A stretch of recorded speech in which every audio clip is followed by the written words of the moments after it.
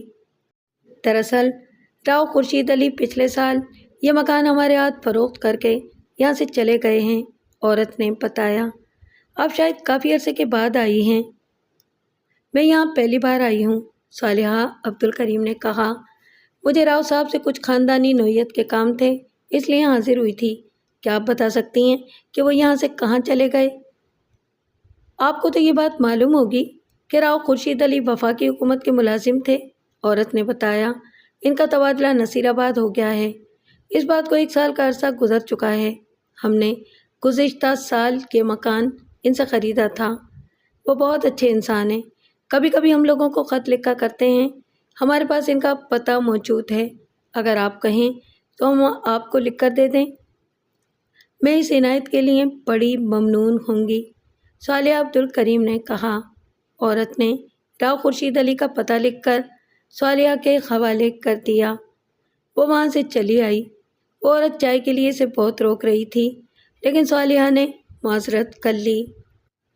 چکر سے صالحہ عبدالکریم سیدھی کراچی چلی آئی۔ وہاں اس نے چند روز قیام کیا، کچھ ضروری کام نمٹائے اور اپنے دونوں مددگاروں سے علی نواز کے مقدمے کے بارے میں تفصیلی گفتگو کی۔ اس نے جب ان دونوں کو اپنے اب تک کے کام کے نتائج سے آگاہ کیا تو وہ حیران رہ گئے۔ انہوں نے اس یقین کا اظہار کیا کہ معاملہ بالکل صحیح سمت میں جا رہا ہے۔ چند روز کے بعد صالحہ نصیر آباد کے لیے روانہ ہو گئی۔ اس بار اس کا مددگار فصاحت اس کے ساتھ تھا۔ نصیر آباد نئی جگہ تھی۔ صالحہ اس سے پہلے وہاں کبھی نہیں گئی تھی اور اتفاق سے وہاں کسی کو جانتی بھی نہیں تھی، اس لیے اس نے فصاحت حسین کو اپنے ساتھ لے جانا مناسب سمجھا۔ صالحہ عبدالکریم نے اپنے ذہن میں پہلے ہی طے کر رکھا تھا کہ اسے راؤ خورشید علی خان سے کیا بات کرنی ہے۔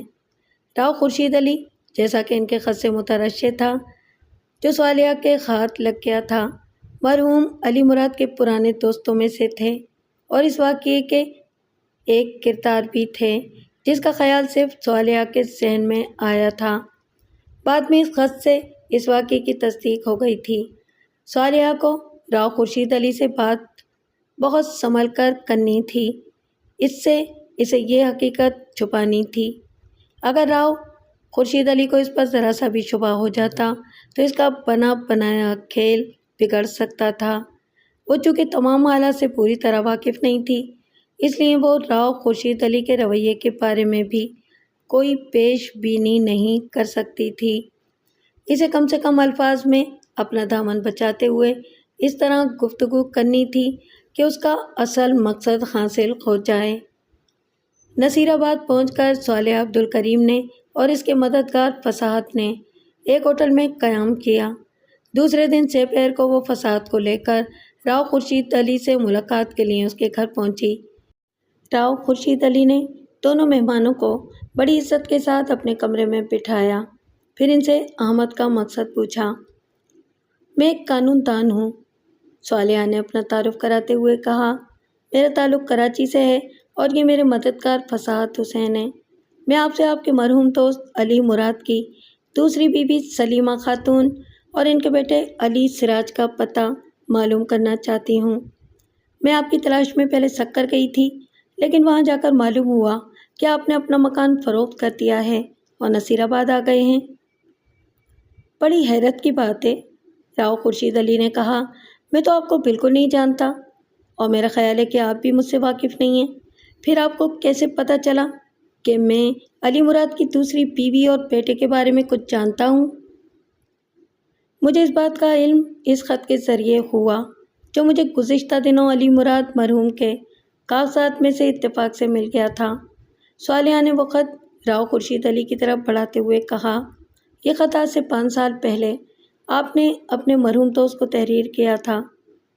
راؤ خورشید علی نے وہ خط صالحہ کے ہاتھ سے لے لیا اور لفافے میں سے پرچہ نکال کر اسے پڑھنے لگا۔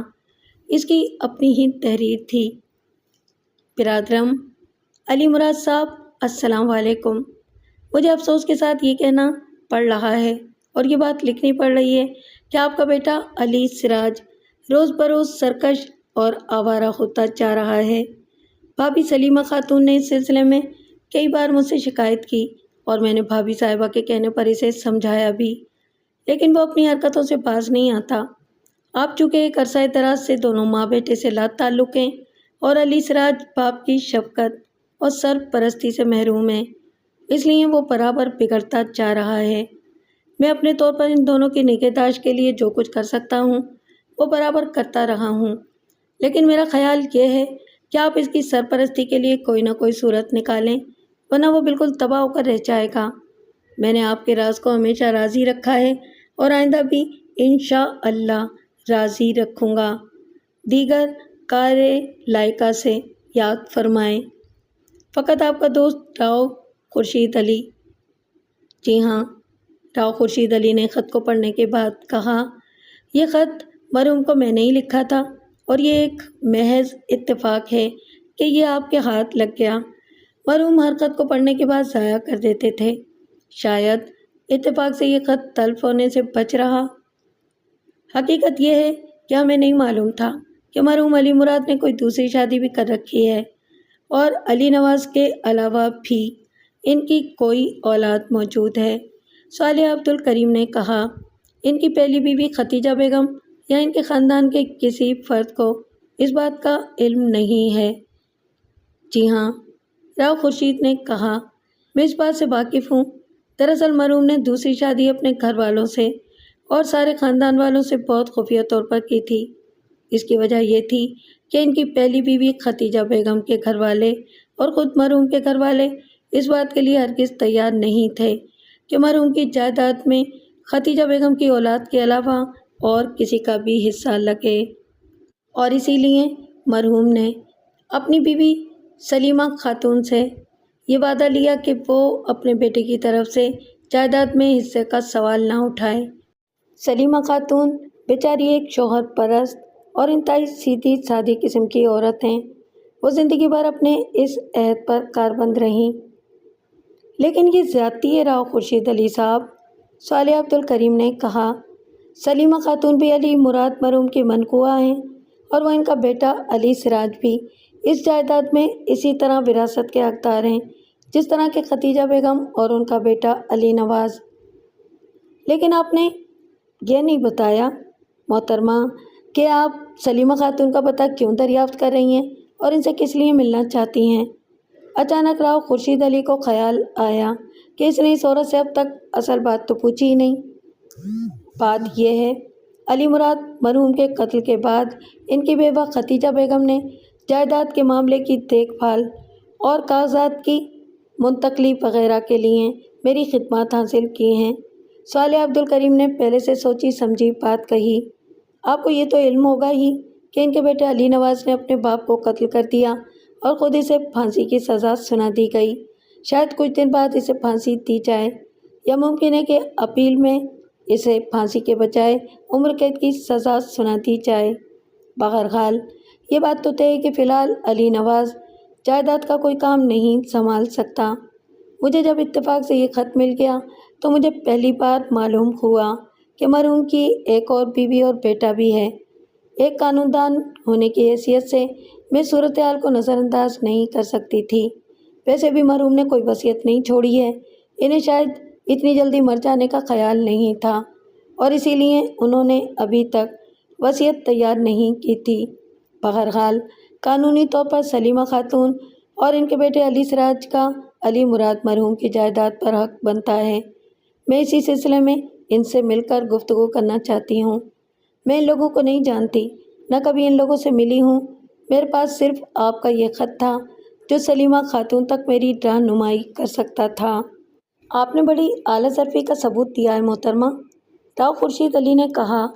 آپ نے اس بات پر توجہ دی کہ حق حقدار کو پہنچے، لیکن میں نے آپ کو بتایا نا کہ سلیمہ خاتون اپنے مرحوم شوہر سے یہ وعدہ کیے ہوئے ہیں کہ وہ جائیداد میں وراثت کا سوال کبھی نہیں اٹھائیں گی۔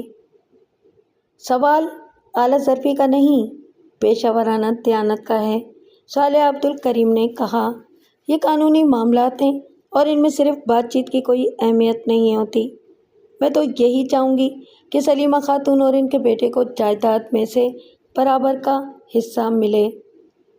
آپ ٹھیک کہتی ہیں، خورشید علی نے کہا، لیکن یہاں ایک اور بات بھی محل نظر ہے، اور وہ یہ کہ مرحوم نے اس شادی کو اپنے خاندان کے تمام لوگوں سے اور حتیٰ کہ اپنے دوستوں تک سے پوشیدہ رکھا تھا۔ میں ان چند لوگوں میں سے ایک تھا جنہیں اس کے بارے میں علم تھا، اور شکر میں ہی سلیمہ خاتون اور ان کے بیٹے کی دیکھ بھال کرتا تھا۔ اب تک یہ بات کسی کو نہیں معلوم ہوئی ہے، لیکن پھر تو سب کو پتہ چل جائے گا۔ میرا خیال ہے کہ اس میں کوئی حرج بھی نہیں ہے، صالحہ نے کہا۔ مرحوم کی دوسری شادی شرعی اور ملکی قانون کے مطابق غلط نہیں تھی، یہ صرف سماجی اور خاندانی دباؤ تھا جس کی بنا پر انہوں نے اس کو خفیہ رکھا، اور اب مرحوم اس دنیا میں موجود نہیں ہے، اس لیے اس بات کو بھی چھپانے کی ضرورت نہیں۔ میں آپ سے یہ وعدہ کرتی ہوں کہ سلیمہ خاتون اور ان کے بیٹے کو جائیداد میں سے حصہ ضرور دلاؤں گی، بشرطے کہ وہ خود انکار نہ کر دیں۔ صالحہ نے جھوٹ نہیں بولا تھا، اس نے راؤ خورشید علی کا خط دیکھنے کے بعد ہی اپنے دل میں یہ بات طے کر لی تھی کہ وہ سلیمہ خاتون کو جائیداد میں سے اس کا حصہ ضرور دلوائے گی، اور باتوں کے علاوہ اس نے یہ بات بھی سوچ لی تھی۔ آپ واقعی عظیم اور منصف مزاج انسان ہیں، راؤ خورشید نے اس کی تعریف کرتے ہوئے کہا، لیکن میں اس معاملے میں اپنی کوئی رائے نہیں دینا چاہتا۔ میں آپ کو سلیمہ خاتون کا پتہ دیے دیتا ہوں، وہ سکر میں ہی رہتی ہیں، آپ وہاں جا کر ان سے مل لیجئے، ان کو اپنے مقصد کے بارے میں بتائیے۔ اب یہ ان کی مرضی ہے کہ وہ جائیداد میں وراثت کے لیے تیار ہوتی ہیں یا نہیں۔ کیا سلیمہ خاتون کے کوئی اور اولاد بھی ہے؟ صالح عبدالکریم نے پوچھا۔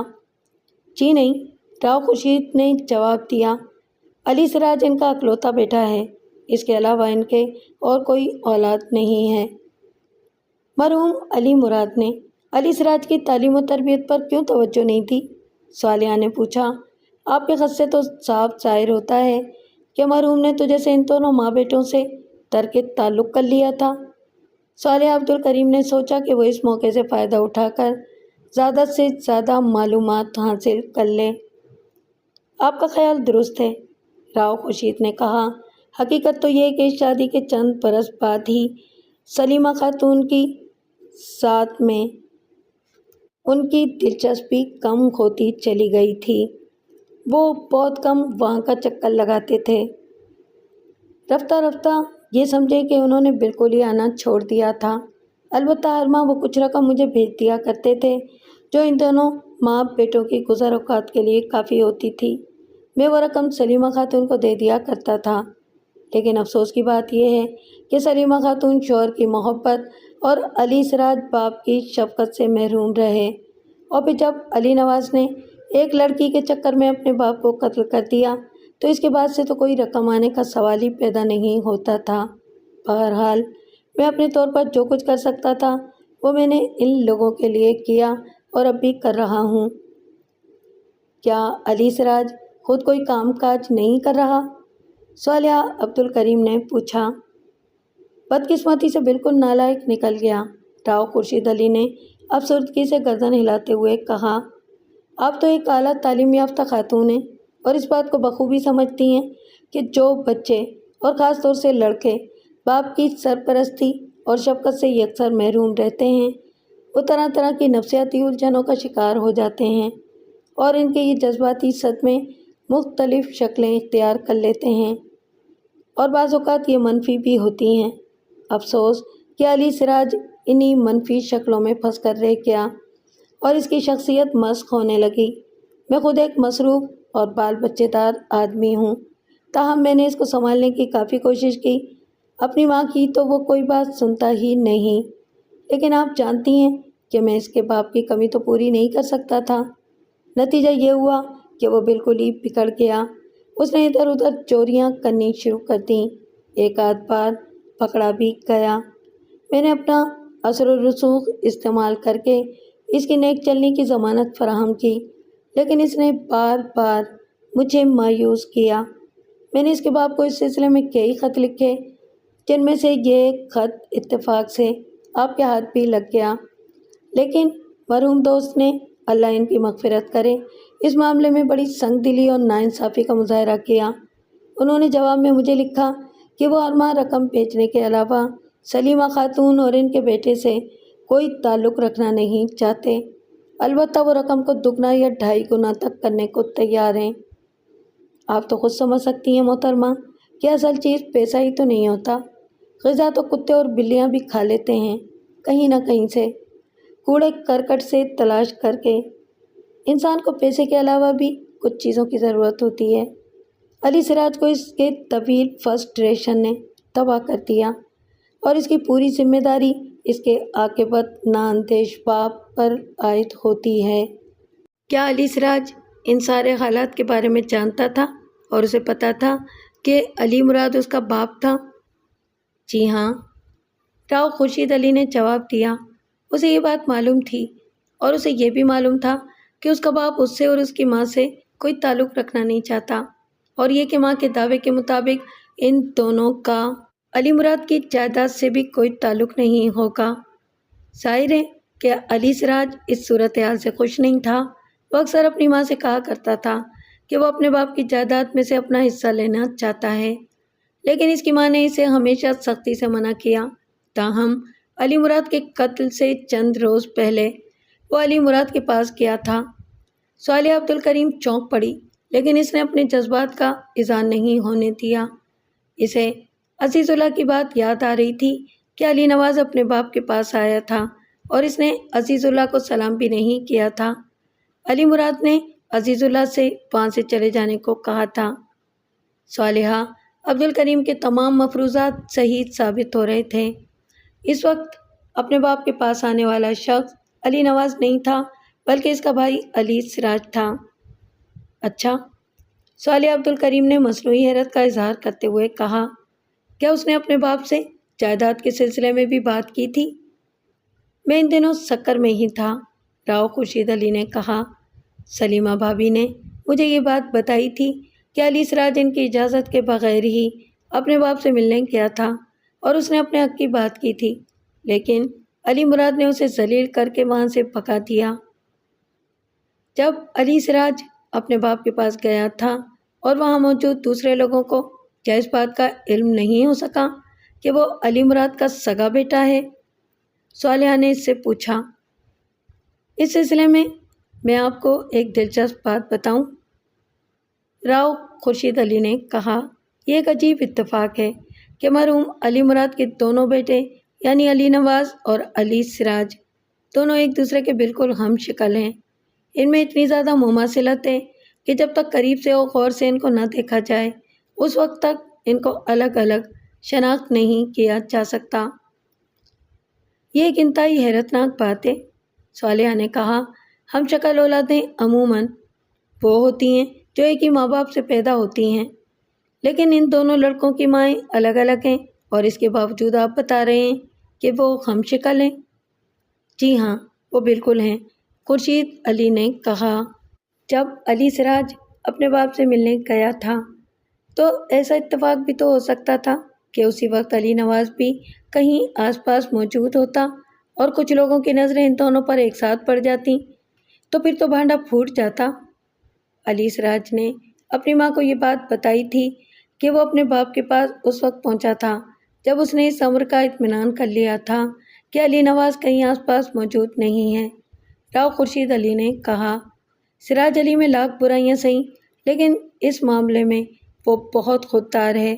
اس کا کہنا ہے کہ جب تک اس کا باپ خود اسے اپنے بیٹے کی حیثیت سے سب کے سامنے قبول کرنے پر آمادہ نہیں ہوگا، اس وقت تک وہ اپنے آپ کو اس حیثیت سے ظاہر کرنا اپنی توہین سمجھے گا۔ ہاں، البتہ وہ جائیداد پر پورا حق رکھتا ہے اور اس کے لیے ضرور کوشش کرے گا۔